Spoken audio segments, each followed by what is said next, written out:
Unfiltered with Bran Otieno and Ndung'u Gachane. Hello there and welcome to Unfiltered, a current affairs podcast that goes behind the headlines to bring you unbiased analysis of news and current affairs. It's been a minute since we were here. Mr. Ndung'u Gachane. Yeah, we are back. And we had actually taken a break, but we are back to continue from where we left. And so we are going to say that we are back as if we never left. Yes. Like we never left. Yes. Yeah, my name is Brian Otieno. I'm a reporter here at The Standard, as well as Mr. Ndung'u Gachane. We are both political reporters. We bring you this podcast that is, you can catch us on all our platforms on KTN, on our Standard digital platforms as well. And today we have a guest on studio, Bwana Kijana Steve Nderi. Karibu sana. Thank you so much. I'm glad to hear this is more of you call it a return. I feel it's a rejuvenation. We're here with bigger energy, and I'm optimistic that this is a show that will help the people understand things better. Because there is one aspect of reporting where you report things as they are, more of a textualist approach to news and politics and governance. But then I believe that the unfiltered one here, we are here to delve deeper and help the people understand better. And so I'm Kijana Steve Nderi. I come from Nyeri. I believe that probably one day I'll be a president of Kenya, and it always excites me when we discuss the nation as it is, the flaws that are there, and the nation as it should be. And I believe that as we continue to remove these filters, we're also removing filters from the eyes of the people, because the people kind of see things from a prism of what they are told. But now we are going to let them see things as they should be, and from an eye of being explained to detail by detail. Yes. And so I'm glad. Mr. Kijana, any relation to the Kijana all Kenyans are familiar with? Kijana Wamalo. I think I was born at a time when Kijana Wamalo was a bit popular in Kenyan politics. And I'm told at that time there was a battle. Do we call him Kijana or the former governor for Makueni, Kifudha Kibwana? So I think I had those two nicknames. I think maybe I got the political acumen or the desire to be in governance from that. But I'm not related to that. I am from Nyeri, where I have contested previously for Senate and Member of Parliament. I was actually the youngest contestant in 2017. I was 19 back then. I was actually a student leader here at UN. So I wasn't really, I came to realize later on that I wasn't really out to just seek a political leadership, but I was affected so much by bad governance throughout my life and growing up that I wanted better. And I wish everyone in Kenya, or everyone who seeks leadership positions, did it, because they feel we need to get better. And I wish that the people also realize that we deserve better, because we are all going to make better decisions. But at 19, what did you stand for at that young age? Why were you really contesting? I remember. Did you have resources? Which party did you use to vie for the senatorial seat? And what happened? I vied with the New Democrats Party. It was a party that had a member of parliament. It actually got a member of parliament elected through that election in Ukambani. But it was a party that had an office just near UN, Mamlaka Road, Shelter Africa. So you see, once you're out of class, it was easy to access that office there. And I realized that while they were forming the party, they were very ideological with what they wanted. They were a set of a bit elderly guys. And when we met, they saw their idealism in me, because they had registered it in 2006. So they were a bit younger. And so I read their manifesto, how they believed they were center-left in terms of their ideology, how they believed in free markets, how they believed in different positions ideologically, politically. And I felt, because back then I was very ideal. I still remember a quote by Pope Francis in 2018 that says, young people, do not let your idealism be anesthetized by the old.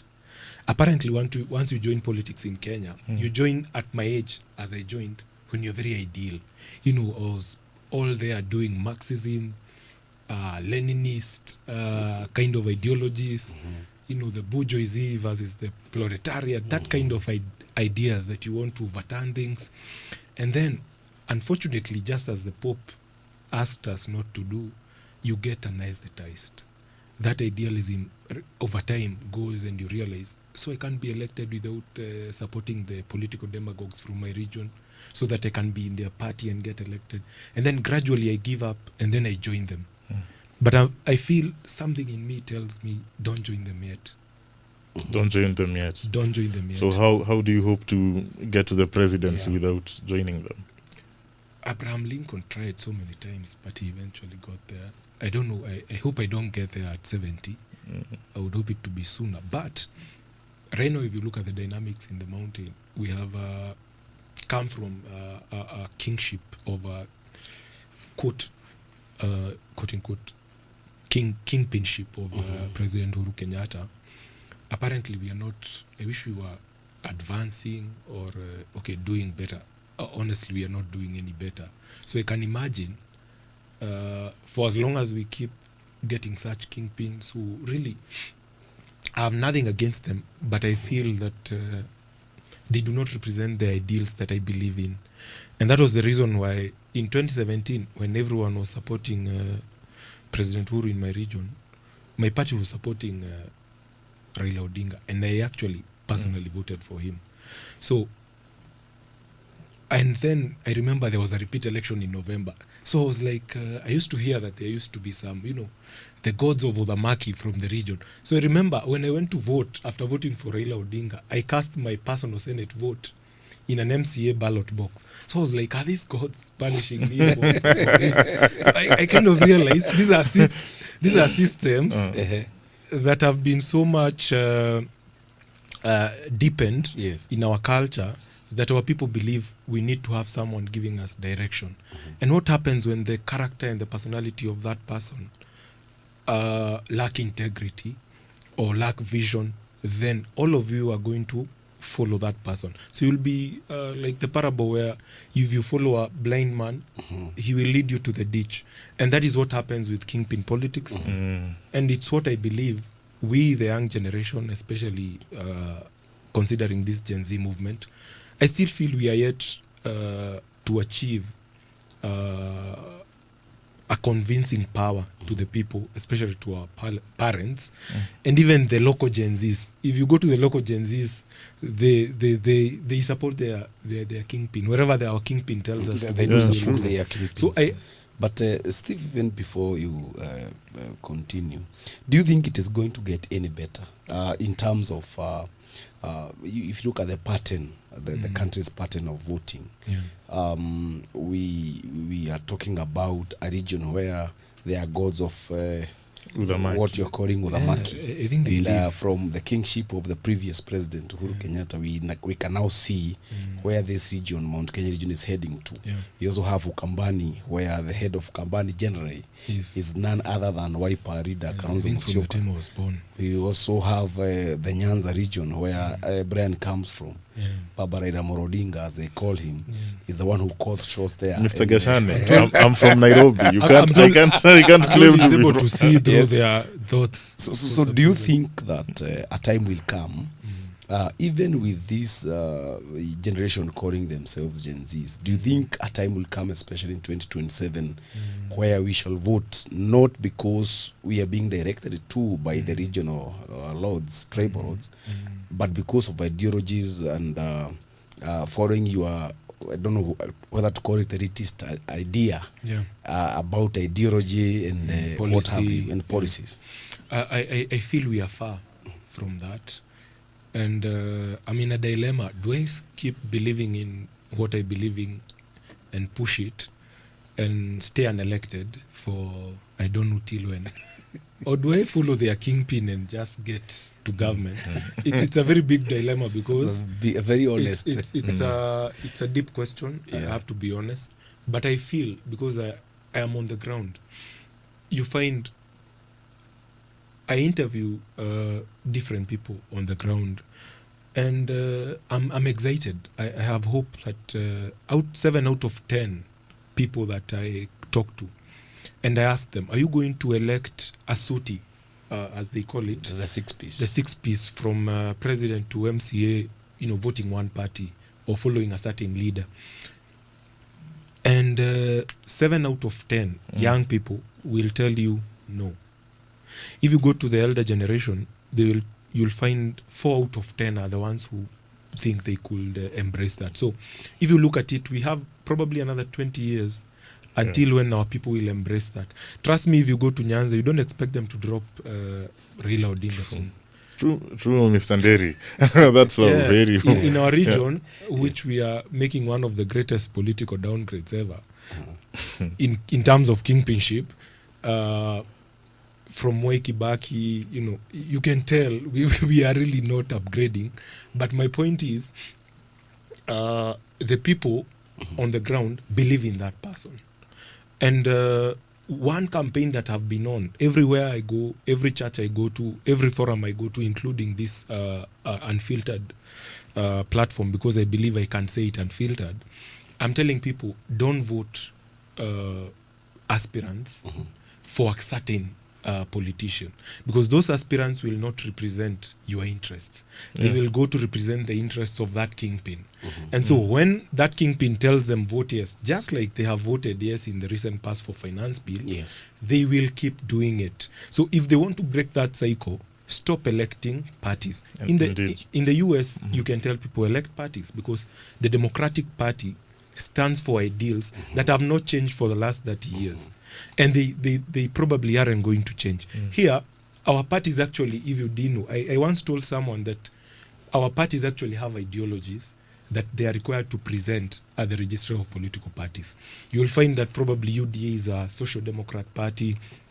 ODM is also a social democrat party. Jubilee was trying to go to the path of communism when they were even going for benchmark with the Chinese party. So our parties have ideals, but they are on paper. In action, it's about individuals. So if you are not with the individual, then so it doesn't happen. So in Kenya, the one unfortunate thing that we have is that we do not have parties that have policy positions, ideological positions. They have individual positions, and that's why we are not really able to get the difference between our parties until we define the individuals. And that's the unfortunate situation. Mr. Nderi, all the best as you plan to, clinch the presidency. But I want us to talk about a person who's the current president. He's been the president for the last 3 years.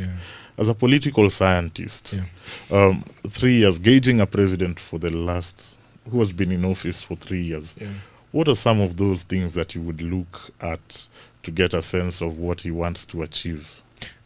First of all, we have to look at GDP. And this year we have one of the lowest GDP projection, where the central bank is projecting a GDP growth of around 4.9, but that's the best that we have had in terms of projections. I think it's IMF is projecting a 4.3 growth in GDP. So if you look at that, and the first quarter we were at around 4.3%. If you look at that, then that tells you we are not doing very well, because the last time we had 4.3 GDP growth, I think it was during COVID, and you understand how our economy was performing. Uhuru was constantly at 5.7, he was above 5.5. I think the last time we did very well was during Kibaki's time. I think we hit 7%. Now, when you look at it, these are the factors that we need to look at. Kibaki's GDP growth was fueled by the private sector, because he opened, he reduced the fiscal deficit by a lot, and that way we didn't need to borrow so much. And then he probably preferred to go and get funds or debts from the outside market or from the external market. So that way our banks had no one to lend. So what happened is banks were actually coming for you. They would even go and find women in chamas, sell utensils and just get the money. So that spurred economic growth through the private sector. And that way it is only through the private sector that you can create jobs, because the private sector can employ people. The national government today, including counties, they all cannot employ more than 1 million people out of almost 50 million people in the country. So where do the rest get jobs? Private sector. So Kibaki knew that. He was able to create a very stable environment. Without the 2008 post-election violence, we had some sort of political stability, and we had policy predictability in terms of taxation. So investors knew that this is the taxation policy for Kenya. So these are the levies, these are the licenses that we are required to operate with. So Kibaki made doing business in Kenya easy. So we had the foreign investments coming in quite quick, and then he opened the import market for things like bikes and lowered the levies even for manufacturing industry. So that was how Kibaki did it. So you don't see the policy predictability with in Kenya. We have a finance bill that is changing every other year. So what will investors do? We have investors, I think Ditidobi is closing, if I had it right, have already closed. Big employers in the private sector, especially those that have foreign origin, are closing. And what are they choosing to go to a country that has more policy and especially taxation, tax-friendly predictability. countries, yes. And I remember back when I got a chance to ask the president a question in Bomas before I spoke at State Lodge to the former president Uhuru. I was given a chance to speak to the president, and I asked him, do you think we should embrace tax holidays and tax cuts for companies that are offering jobs to a certain age bracket, especially for our young people? And Uhuru was very he actually spent a lot of time, like over 5 minutes, answering me that question. I believe investors want a place where they can get tax holidays. They want a place where they can be assisted to get land, at subsidized costs. Now, in Kenya, President Ruto has done the opposite. Unfortunately, we have scared investors. We have hiked taxes. We have hiked even the taxes on returns. Especially for foreign-based companies, you find that when a certain levy is at 25%, for the foreigners it's at 30%. So we are discouraging these people from coming, thinking that we are discouraging them from taking profit back home.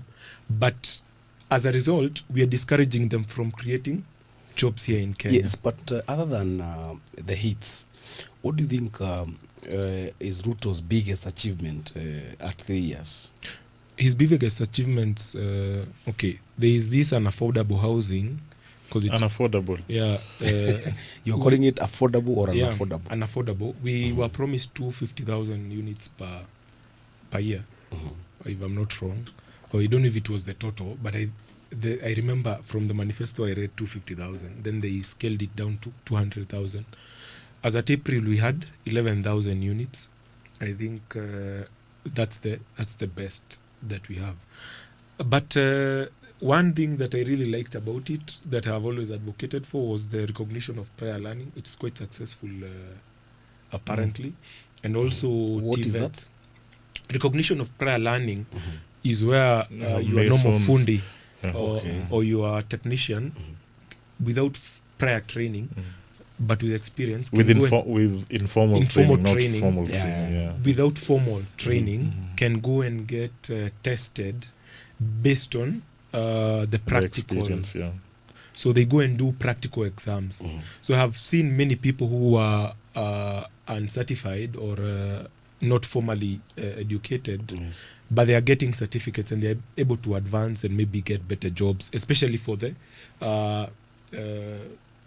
foreign market for jobs. So apparently what we've been doing is we've been churning out very many employees or workers to other countries. But then that's not a sign of a developing economy, because a country that wants to develop will create jobs for these people so that they can work here and improve here.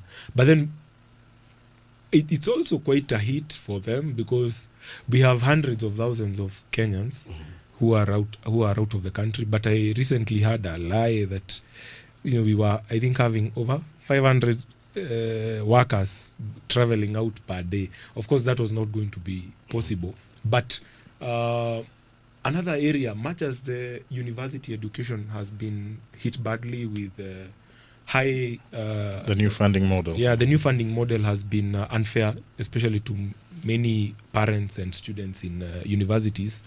But it has actually worked quite well for TVET. It's not doing so badly for TVET. I find even the new help has really helped many people in TVETs.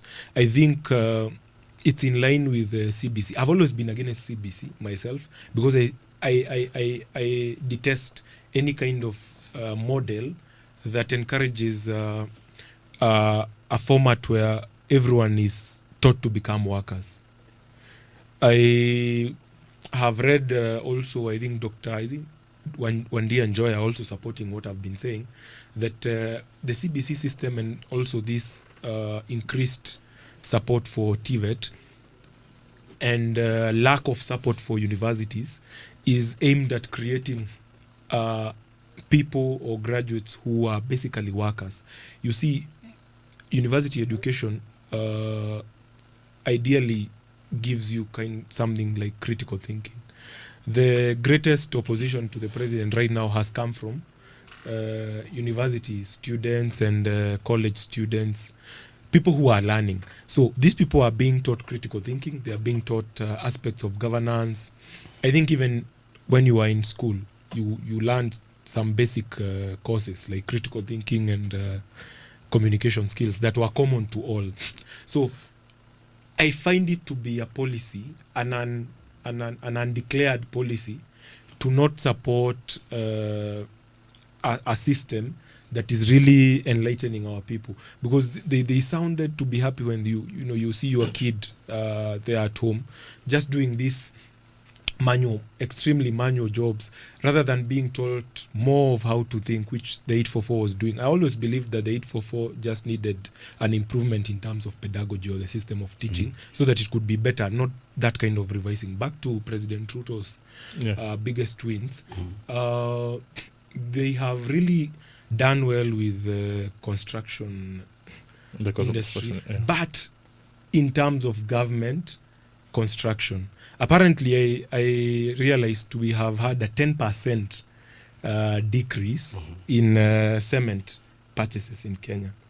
Why? Because this affordable housing project has made government a promoter of the housing industry. When the housing industry was being pushed entirely, as it should be, by the forces of demand and supply, where the market forces are pushing it. What houses are needed, what quality is needed, and then the private sector will come in, get money. We have had about 100 billion less, from I think 600 and something billion to 528 billion in terms of credit given to construction companies in Kenya. You get what I mean? That means that construction is going down. We have a bit, I think, 1.4% decline in the construction industry. Last year, we had about 9.8 tons of cement that were purchased. These in the last 1 year, it's about 8 point. So we are declining in the construction industry for the private sector, which could create ideally more jobs. If you look at the jobs created in the last 1 year, around 700,000, only 10% of that is formal. The rest of that is within the construction industry, because these people are Mr. Nderi, you haven't spoken about unga. He has managed to keep the prices and down by the way, besides reasoning subsidies. to Nderi, other than the TVETs and probably the CBC, and the issue of affordable he's actually referring to as unaffordable housing. yeah, it's the But the government. government prides itself, because if you look at the unga, the issue of ugari, and which is Kenya's staple food, some unga the flours, like I have an example of some of the brands here.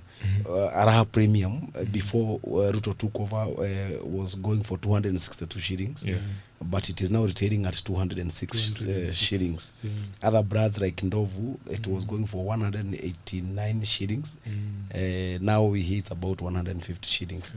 The government is saying We also have premium brands the that premium breads, yeah. Premium went for brands, 250 actually, and above that are the price 130 of something. unga, But the question, even before you answer, is this reduction of unga prices Without subsidies. being felt and turning around when you come to that local home in Nyeri? well, there is you can lower prices, but is the purchasing power of the person there in Mashinani improving? No. So the drop in prices, which he has really tried. Of course, he really made sure that we were able to produce more through the fertilizer subsidies and all that.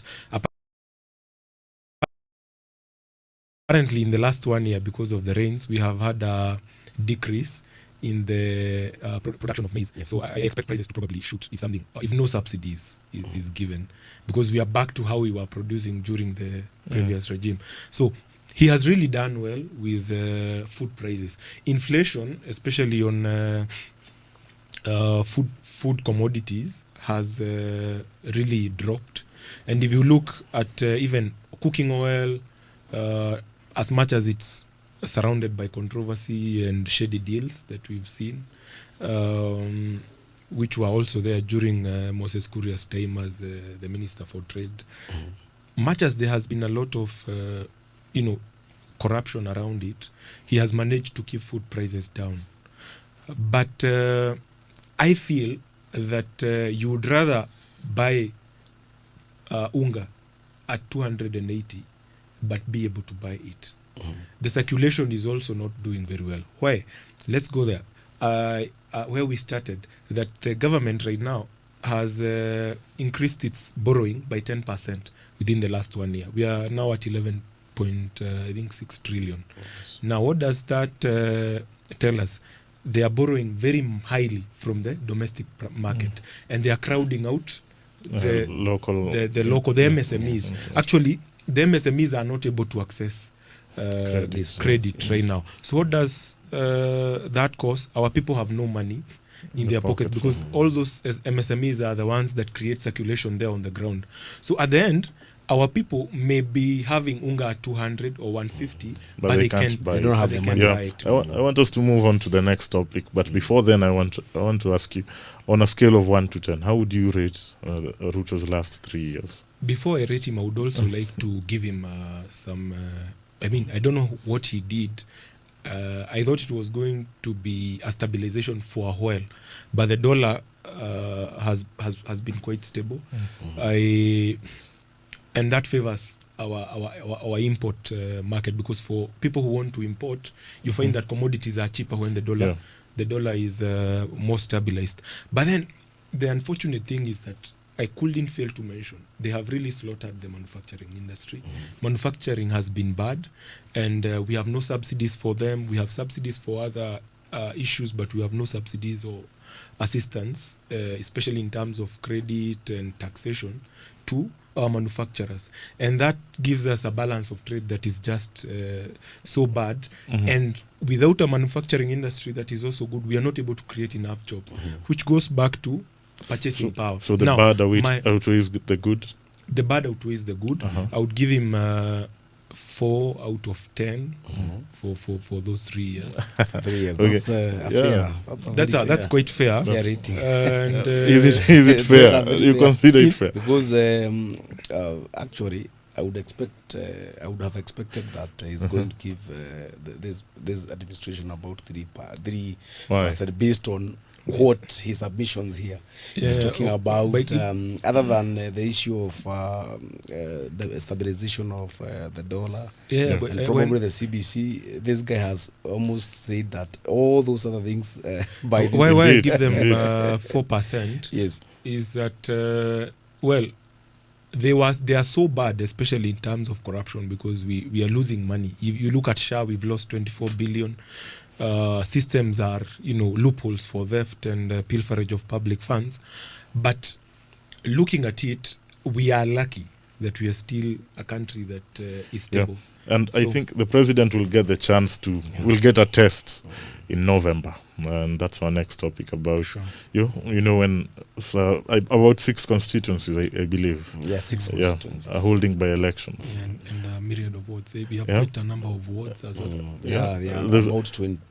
All those vacant seats are Yeah, about there are over 20. 23. The biggest test, I believe, will come for him in Bere Yes, very north. North, where he will be facing off against Gachagua. Yeah. But we are seeing a lot happening in the opposition's camp, the United Opposition, Yeah. where Gachagua was seemingly forced to withdraw a candidate. Yeah, I believe knowing Gachagua quite well, he's not the kind of a person who would willingly drop a candidate.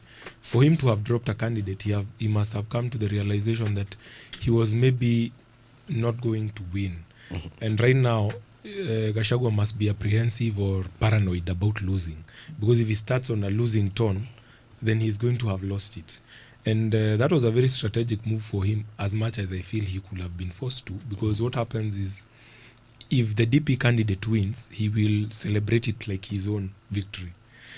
If DP loses, he will say, me, I wasn't there. I It wasn't my participated party. in this. It wasn't my party. My party withdrew, and we supported the United Opposition candidate. And yesterday I heard him speak, and I really don't believe in that personally, based on my ideologies. But they say that this region is for Muturi. My region will be this side of Mount Kenya. We won't go to Eastern. That kind of dividing regions to certain kingpins and their parties. But I feel for him it was a strategic withdrawal. And being a person the level of a former deputy president, he's privy to intelligence on the ground. Maybe he felt that his choice of candidate wasn't going to win in the prevailing circumstances. So Gachagua is someone who can't afford to make mistakes right now. Mr. Gachane here you've been writing about this. Yes. What are the people on the ground You see, telling you? when we look at the candidate who was being fronted by Gashagua's Democratic for Citizens Party, his name is Duncan Boy.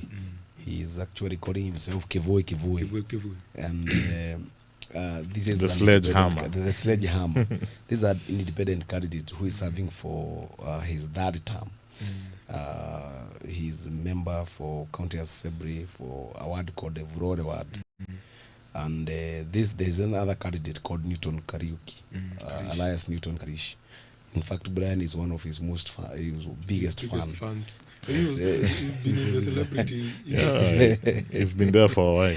But that MCA, people say that they are misgivings about him. He's not learned, he's not educated, but he's a politician, he's a serving MCA.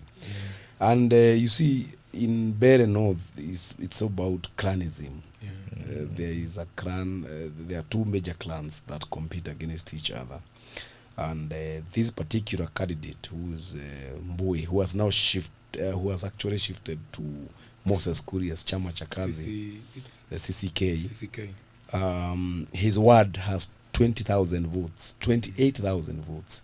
And this other candidate, Newton Karish, who is being fronted by the Democratic Party, and actually he's being fronted by Democratic Party and another party. Remember Mbas, that was being headed Kiraitus. by former Meru governor Kiraitu Murungi. Devolution Empowerment. It is called Devolution Empowerment Party. So those two parties, that is DP and DP, have actually thrust their weight, thrown their weights to this guy Newton Karish. And word has it from the ground, you are going to tell us, because he's also a political analyst, that this guy Mbui, having come from one of the most popular words, was a step ahead of these other candidates. But because of the clanism politics, which is now a sibling rivalry between the cabinet secretary for public service and human development, Jeffrey Roko, the sibling rivalry between him and his former party leader. And you know, his successor, his successor and former party leader, JB Muturi. So this is, from what we gather, it could be a fight between clans, a fight between Muturi and Roku. I don't know what you're going to say about it, whether it is a fight between Gachagua and Kindiki, or is it a fight between Muturi and Roku? I think, first of all, I find them all playing to Ruto's plans. I think Ruto is the master tactician in this game, because for President Ruto to have withdrawn Muturi as part of his cabinet and made sure he went for the constituency where the DP party leader had a member of parliament, he must have done his calculations well. And he definitely knew we were going to have a by-election. And I do not find President Ruto to be quite stupid. I find that he had a plan. He knew that this was going to be his way of showing his strength. And then, if you look at it, the president seems to have an eye for the Mount Kenya. Is it East? Mount Kenya East, yes. So he's probably realizing that Mount Kenya West, he may not gather a lot, but he has an idea that he can get the whole of West, of the whole of East. And the way to get East is to show your strength in Mbere North, is South. Or it's better north. It's north. And you know, it's also it's proximity to Tharaka Nithi, where the deputy president. We cannot underestimate His Excellency the deputy president, Abraham Kindiki, aka Fire See Fire. He is not someone to underestimate. I am told he had called 10,000 grassroots leaders from that region. And as we started, we agreed that... and their candidate was appointed by consensus. It's not an easy achievement. The candidate had declared he is a former aspirant for governor. He's a guy who has been able to create some euphoria that he can be a possible governor. You know, so this candidate, from what I believe, he's a candidate who can create his own euphoria. And if they can appeal to the young voters especially, and appeal to, you see, much as traditionally they've been voting based on clans, we've been having a young generation which is trying to make a difference. And having spoken to some few people, I'm told that the ideal candidate, in terms of what I'm speaking about, ideal, is this Movende of UDF. According to the people, they believe he is better in terms of eloquence, understanding of policy and issues, and being able to represent them. He is a better candidate. But now, once you look at it, I'm seeing Deputy President Kindiki giving his all. I don't want us to underestimate him, because our politics is influenced by two things: ethnicity and money. If they can inject heavily in terms of resources to that constituency, don't be surprised that with Mboemboe or Kevwe coming back, he will definitely not steal votes from the From UDA the- candidate. from the UDA He will be taking votes from the opposition side. Yeah. And Mokonji may be forced to declare support for the united opposition candidate. But deep down, this was his candidate. You know, it's interesting. You're talking about the Mbeere North. Yeah. You're talking about UDA having a fighting chance there. Yeah. A few months back, Embu County was the hotbed of dissent against Yeah. the president. What Yeah. changed? Well, you see, as I told you, our politics is very tribal and ethnic. It is so easy to tell our people that now, you know what, this Mount Kenya West has been carrying the day. They are coming here to tell you who to vote for because they do not want you to be independent. And if you look at the Meru side, the Embu side, the Tharaka side, they are a bit sympathetic to the current government. If you look at recently, Kalonzo was in Tharaka and he was booed. I didn't find that to be so much of goons, but much as there were goons, you could tell that these people are not excited as they were before. I went with the former vice president to Tharaka during the campaign time because Tharaka is just next to his home. And they were excited. They welcomed him warmly. They loved him. But then you can tell that every politician tries to bring his tribe or his people towards himself. And I don't want us to underestimate that Kindiki cannot do that. We may be saying that Kindiki is unpopular, but look at it. Kindiki mobilized that region to vote for Ruto back then when it was popular. So it is not that Kindiki is unpopular in that region. It's only that he's currently in a government that people are dissenting. But he may not be as unpopular as we may think. He can speak their language better than Yes, but regarding there you concur with me that there are dynamics even There are local within dynamics. the Mount Kenya East region, and I can tell you that there is a very big difference between the Rakanidi, Embu, and even Meru, and this is in one region. And when you say that this is a man who was able to marshal or bring together over 10,000 grassroots leaders and opinion leaders, me and you know, we live here, we know what is happening. We are hearing of delegations heading to State House and getting 10,000 shillings each. We have seen even a video circulating all over for MP saying that this is your lunch, everybody is going to get 10,000 shillings. So I do not think we should credit any politician. But Mr. Gachane, don't you think that money has an influence in Yes, it has an shaping influence. perception? It has an influence, but if there is a leader, and this guy will agree with me because I believe he was in the Azimio team Yeah, he in the was. 2022 general election. If there is a government that used money hoping to change the perception or actually buy people, was the former administration And when they were trying to penetrate Raila Odinga in Mount Kenya region. And I think, personally, I think we achieved. I was not in the Jubilee side because Jubilee side was the one that was really injecting money on the ground. But let me be honest, that that money achieved something. The almost, was it over 800,000 votes Votes, that Raila got from that region? He would never have gotten them in the previous times. So the truth is, money did something. Sadly, Yes, but, sadly, money remains a unfortunately, big factor. But Money wait, always works. Wait, Nderi. If we say that money worked, then Raila would have been the president. If he used a lot of money, and the end result was that guy who presented himself as the But hustler. didn't William Ruto also use a lot of money? William Mount Ruto, Kenya? He did. The only difference was that he used it cumulatively. These ones wanted to use it over a short period of time and achieve the same results. And Ruto also used money. The Kenyan, the way he bought the church, we cannot say that the church went and prayed and God told them that the candidate was President Ruto. What happened was he came many times, gave them money, and over time they were able to buy him. I am convinced that much as it's going to be an uphill task for the DP Kindiki to win that seat, because he has everything to win or lose in that.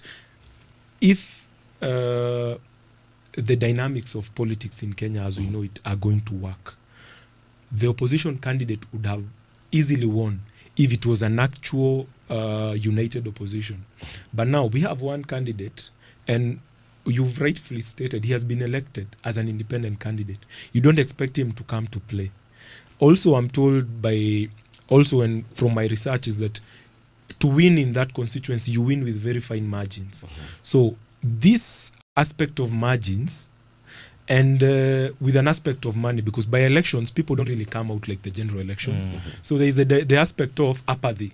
People are apathetic in by elections. So if you have money and a lot of it, you just like it happens during nominations for parties, you find that the candidate with a lot of money can ferry people to vote. So if that aspect, if were there a presidential candidate also being voted for at this point, and people were coming out to vote out or vote against that candidate, as a result or by extension, the UDA candidate would have lost badly. But this is a different situation. I may not be a member of UDA. I've never been. I may not like them. But my analysis is that this election will be won by very fine margins. And he who can use money well and make sure that you ferry your supporters, because money is not just about bribing the voters during the campaign season. There is also bribery that happens on the election day. In fact, That's bribery just even the happens sad reality of our politics. at the polling station. Really sad. So it is the sad reality. Yes. But then, if they win, because there are chances that they may could, win. the politics is about optics. The optics created by that will be Is that the government has the government, been able to the get president the will region be very strategic. Yes. It is not about giving the message to the region of Mount Kenya. No, it's a But perception. the perception also created to the rest of the country is, even in Mount Kenya, where they seem to be dissenting, it's only the likes of Muturi and Wamunyoro who are dissenting, but the people are with them. So I think it's a perception game. But as I said, we're all playing to the game that he initiated because he had a reason. He would have appointed a CS to replace him from anywhere else. There's a reason why he didn't go to Nyeri. He would have known, I'm not getting that. So he knows he has a fighting chance. Yeah, indeed. It's sad that money plays this bigger role, and that's why the electorate can't expect much from politicians, because once they go there, they recoup all the money they spent during the campaigns. Mbere North will be interesting, and Malava as well, which will test the united opposition in Western and whether or not the broad-based government is popular there. But I'd like us to talk about another ill in our country, the emergence of assassins on wheels. That was the headline of the Standard today. What do you think is contributing to this, blatant,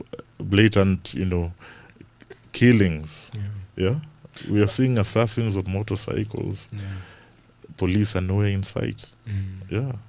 It's really unfortunate because there is a quote that says, when you accept injustice to others, the next moment it could be right at your doorstep. And these killings started being permissible during the Gen Z protests, But before the Gen Z protests, I want to take people back to when the likes of Baby Pendo were being killed. They were not killed during Gen Z protests. But our people have a problem, first of all, where we really criticize something based on how convenient it sounds to us, where you may support killings, because I remember people from my region were happy when ODM protesters used to be killed. They were like, mnakuja kutuharibia biashara.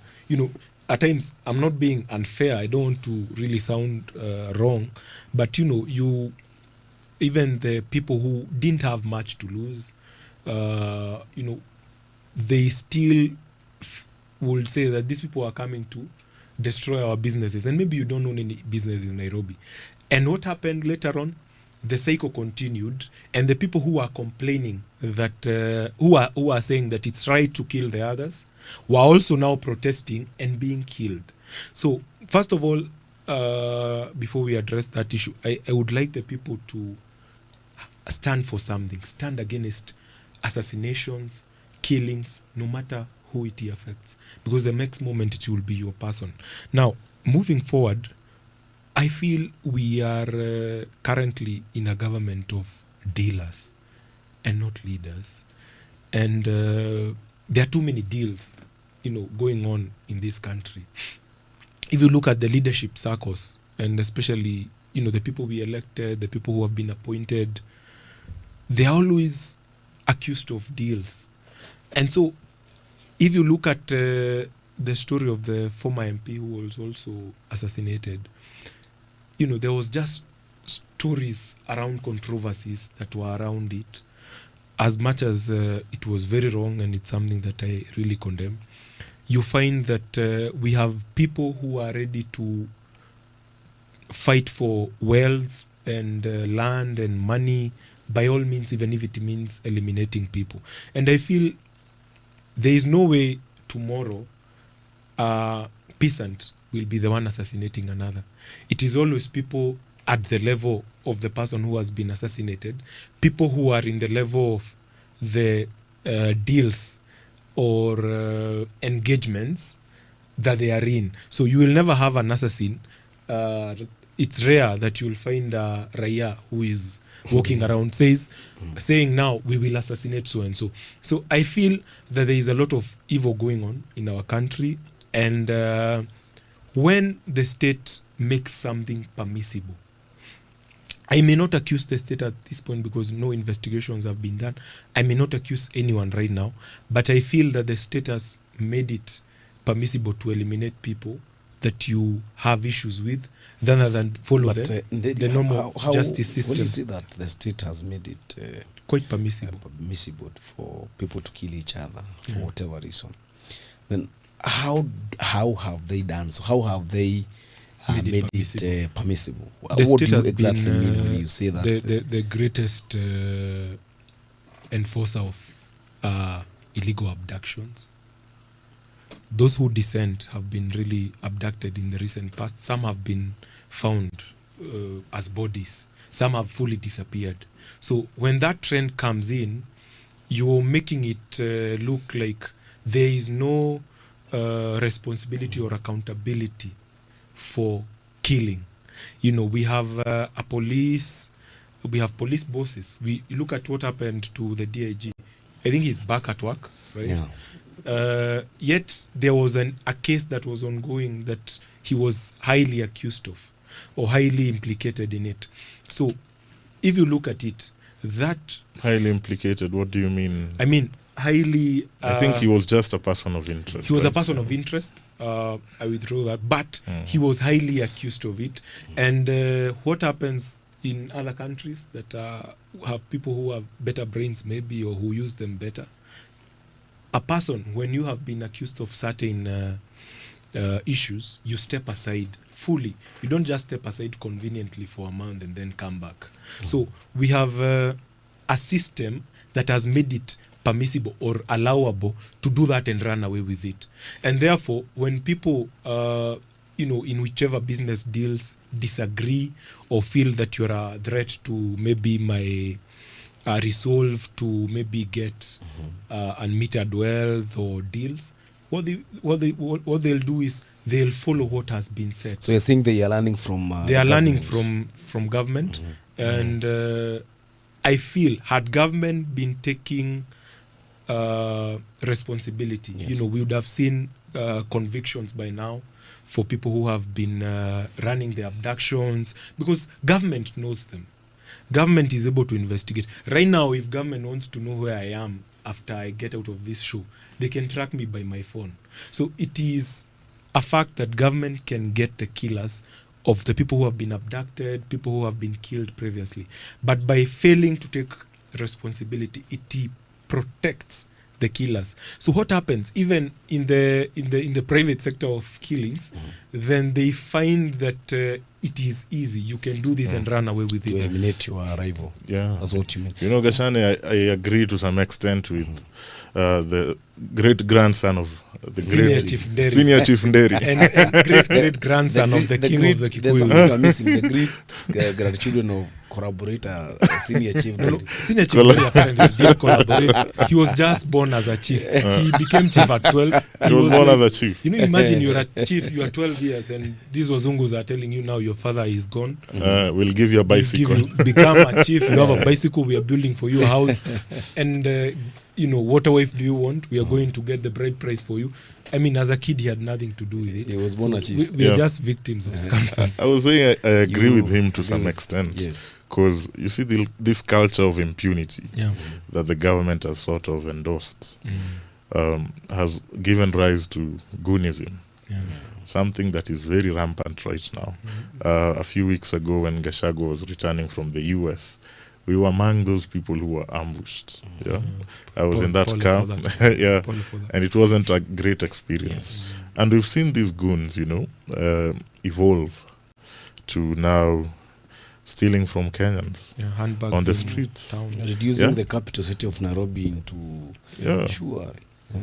So I think the government is sort of slacking when it comes to security, and is employing a reactionary, approach to security, and that is wrong. Ama, what do you see? I feel that the culture of impunity is being really entrenched, and there are things like killings that only government can protect security. You see, in a government and the people, it's more of a social contract. You give some of your rights, including to an extent, your life to the government for it to protect you. So if the government cannot protect life, and it is allowing the maiming and killing of lives, then it means that all those others who may want to practice that feel that this is allowable. Just like we've seen, they are the ones who are bringing, it was the government who was procuring goons in towns, and their agents were procuring goons in towns to stop the protests. So what happened? The goons who have been procured are actually needy. They realize that we've been protected, these ones. What tells them that tomorrow they won't be? So fact, the same thing with the abductors. So if someone has a deal and they have a rivalry, they can also go to the abductors that have been doing this and hire them for their own private practices. So this is something that needs to be condemned. First of all, I want to pass my heartfelt condolences to the family of the advocate Chalo, who was killed. And at the same time, I am asking the government, having given you 4 out of 10, which is a very high performance or a very high score from my point, please stop extrajudicial killings. It is, you may fail to protect everything, but protect life. And you see the government was voted in on the platform of stopping ending extrajudicial killings, weaponization of the criminal justice system. And now this issue we are discussing about assassinations. And I wanted to say something about when you organize people or a group to perform a certain assignment, and then when that assignment is over and you no longer need that group, you know what the group does? It goes, because it is organized and it is organized and structured. It goes back to the members of public because they need to sustain that structured group. So that is why you see the cases of muggings in Nairobi town, goonism, even in political spaces. So I think I want to join you to call for the government to ensure that they should live up to the mandate and the spirit of ensuring that Kenyans enjoy the environment so that they can be able to work. Senior Chief, Nderi, Junior. Junior. Give us your parting shot. I'm really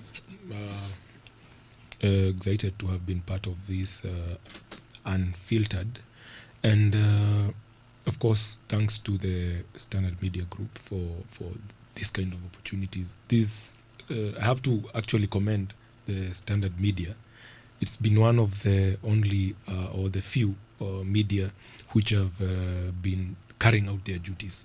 According to the tenets of democracy, media plays a crucial role in protecting democracy, because it is the media which can highlight violations of human rights and democratic principles. So as Steve Nderi, I want to say that I am urging the people of Kenya to realize that the people who lead them are actually employed by them. And we need to come out of this cycle. Right now, we've just discussed and say that the same things the current government campaigned on a platform to eradicate or do are the things they are actually either not doing or doing. And that shows that it goes back to the people.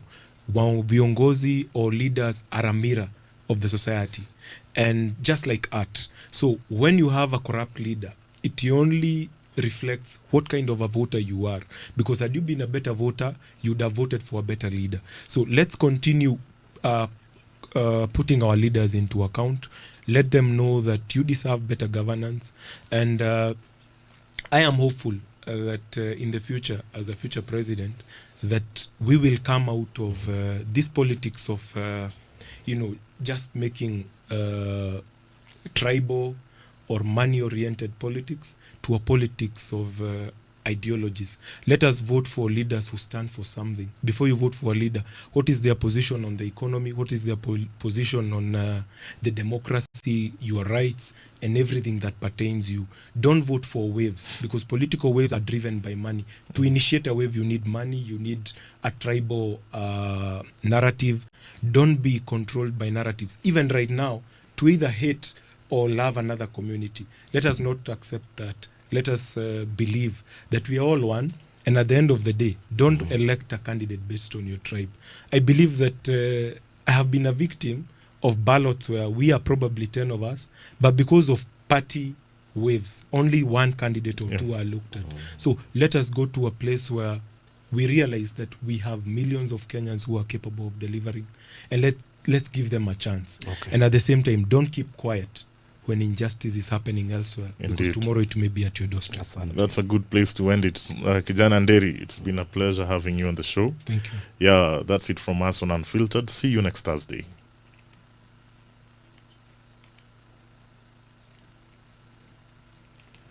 Future President.